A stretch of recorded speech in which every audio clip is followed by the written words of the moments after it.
তিনটা ছেলে বিদেশ পাঠাইছে, বাইতে একখান বিল্ডিং করছে, আজ যা 40-50 বছর লাগাইয়া সংসার সাজাইছে, ঠিক সব গুছাইয়া সারছে, দুনিয়া এখন ভোগ করবে। মালাকুল মউত আইসা কইছে, চাচা যাওনের টাইম হইছে।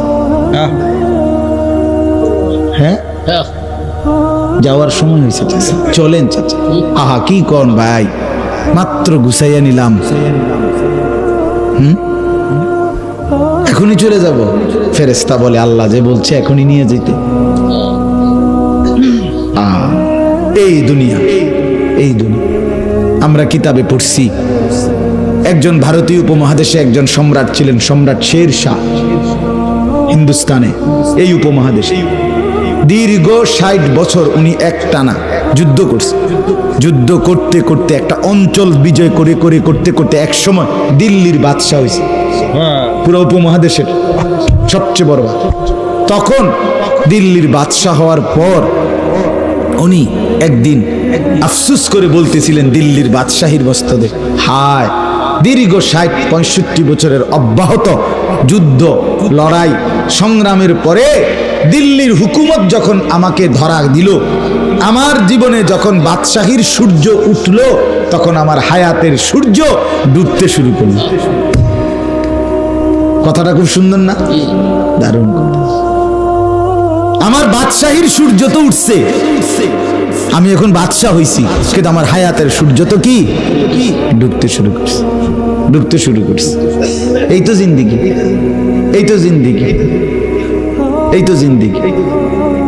এই জন্য আল্লাহ বলেন, বান্দা দুনিয়া এমন, বৃষ্টির পানি পেয়ে কৃষক তার ফসলের ক্ষেত সবুজে সবুজে ভরে উঠছিল, মনে মনে ভাবতেছিল এভাবে এভাবে কাটবে, এই করবে সেই করবে, মেয়ের বাড়িতে দিবে, ছেলে বিয়ে করাবে, বাড়িতে একটা ঘর উঠাবে, এই কদ্দুর বেচা হইলে, এই কত বুদ্ধি। কিন্তু রাত্রিবেলা জোরে বাতাস বইছে অথবা বৃষ্টি হইছে, একসাথে মাটির সাথে সমান হয়ে গেছে, তার স্বপ্ন ভাইসা গেছে। এমন হয় কিনা বলেন? আল্লাহ বলেন, ঠিক দুনিয়া অসংখ্য মানুষের গুছাইবার পরেই এই আমি আমার ছোট্ট জীবনটা বলি। আমার আব্বা, আমরা 5 ভাই 3 বোন, অভাবের ভীষণ সংসার ছিল আমাদের, অভাবের সংসার। আমার বয়ানে আছে আমার বাবার বহু কথা, আমার বয়ানে আমি বলছি। বাপ, আমি সেই ফ্যামিলিতে বড় হয়েছি। আমার আব্বা, আমরা 5 ভাই 3 বোন পড়ালেখা করতাম কুমিল্লা শহরে একটা ছোট্ট বাসায়, সরকারি বাসায় থাকতাম।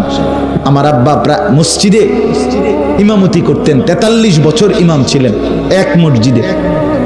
আব্বা প্রাইমারি স্কুলের মাস্টার ছিলেন, এই সামান্য কয়টা বেতন দিয়া 5 ভাই 3 বোনকে নিয়ে পড়াইছে। তো এমনও দিন গেছে, আমার ছোট ভাইটা 1 কেজি আটা, অনেক দিন এরকম 1 কেজি আটা মাই দিছে কিনা আনতো, দোকানদারের কাছে গিয়া বলতো, দোকানদারের ভাইয়ে, ছোট ভাইয়ে, যে আমরা মা কইছে 1 কেজি আটা দিতেন, তবে 2 টাকার কম দিতেন, 2 টাকা কইছে আমারে দিতেন। তো দোকানদারে 2 টাকার আটা কম দিয়া পরে দিত, ওই 2 টাকা জমাইয়া স্কুলে বা মাদ্রাসায় কিছু খাইতো। আমার একেবারে কসম, আমার একবার স্পষ্ট মনে আছে, আমি 10 পয়সা দিয়ে 3টা সুপার বিস্কুট, ওই যে ছোট ছোট পয়সা বিস্কুট আছে না, এডি তোমরা দেখছো ভাই, এগুলো সুপার বিস্কুট কয় এডি, মানে পয়সার মতো বিস্কুট না, বিস্কো ছোট্ট ছোট্ট বিস্কুট, আরই 3টা 10 পয়সা দিলে, আমি তো 10 পয়সা দেখছি, 5 পয়সা 10 পয়সা আমি দেখছি, আপনারা তো দেখছেন।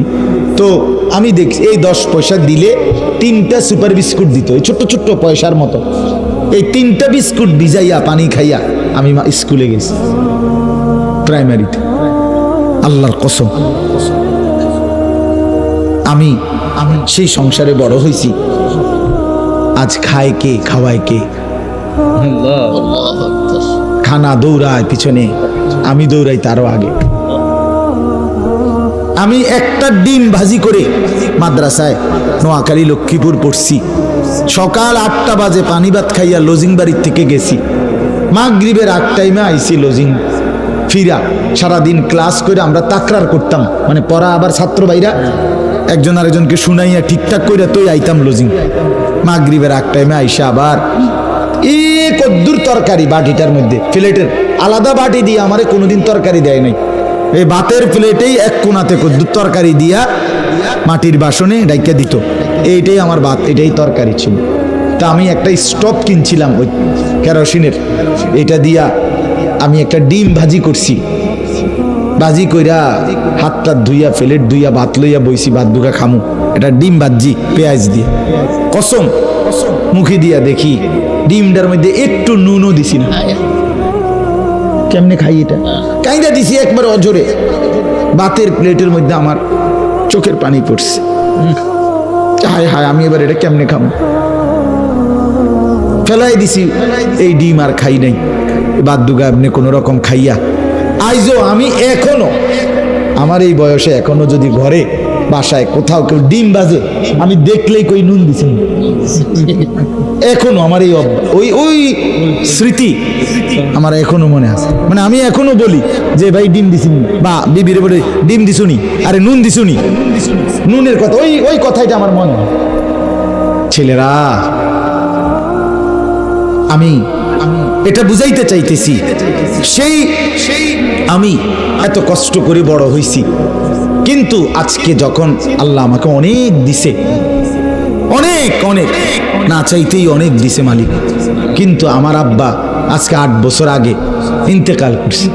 তো আমরা যখন সব ভাইয়ের, এখন 5 ভাইয়ের আলাদা আলাদা বাড়ি আছে, বিল্ডিং আছে, 5 ভাইয়েরই আলাদা আলাদা ভালো অবস্থা আছে, এখন সব আছে। আজ যদি বাপ বলতো 10টা মুরগি একসাথে জবাই করে বাপেরে খাওয়াইতে পারবো এখন। বাপ যদি বলে এখন ঢাকা শহরের সবচেয়ে বড় মাছ কিনাই না খাওয়াইতে পারতাম, কিন্তু বাপ তো নাই, আমি কারে খাওয়াইতাম? দোস্ত আমার মানে কি, মানে দুনিয়া মনি। আমার বাপও তো 5টা ছেলেরে গুছাইছিল, কিন্তু বাপ তো এখন কবরে চলে গেছে, খাওয়াইবার তার সুযোগ পাইলাম না। এই জন্য বন্ধু, আল্লাহ তাআলা এটাই বলছেন, কাযালিকা নুফাসসিলুল আয়াতি লিকাউমিন ইয়াতাফাক্কারুন। আমি আল্লাহ, আমার নিদর্শন আমি এভাবে বিস্তারিতভাবে ব্যাখ্যা দিয়ে, উদাহরণ দিয়ে বুঝাইছি যেন তোমরা মানুষগুলো ফিকির করতে পারো, কিছুটা ভাবতে পারো। ইয়াতাফাক্কারুন।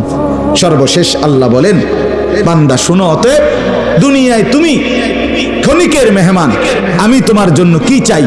আল্লাহু ইয়াদউ ইলা দারিস সালাম। আমি আল্লাহ এই কোরআনের মাধ্যমে, আমার রাসূলের মাধ্যমে, আমার বন্ধুর 23 বছরের মেহনতের মাধ্যমে আমি মূলত চাই তোমাকে জান্নাতের দিকে নিতে, জান্নাতের দিকে নিতে আমি আল্লাহ চাচ্ছি। আমি ডাকছি, আল্লাহু ইয়াদউ, আল্লাহ ডাকছেন, ইলা দারিস সালাম, চির শান্তি সুখের ঠিকানা জান্নাতের দিকে। আও বান্দা, জান্নাতের দিকে আও, আমার দিকে। ওয়াহদি মান ইয়াশাউ ইলা সিরাতিন মুস্তাকিম।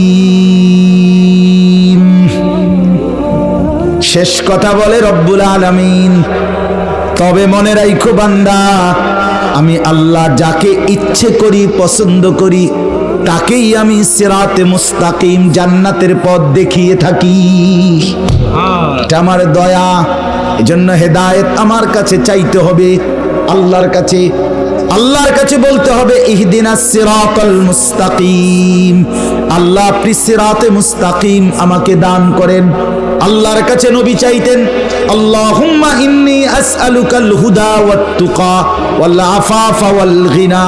আল্লাহ, আমি মুহাম্মদ আপনার কাছে হেদায়েত চাই, তাকওয়া চাই, চরিত্রের পবিত্রতা চাই, আমার দুনিয়ার প্রতি বিমুখতা চাই। বন্ধু, চাইতে হয়, চাইতে হয় কার কাছে? আল্লাহর কাছে চাইতে হয়।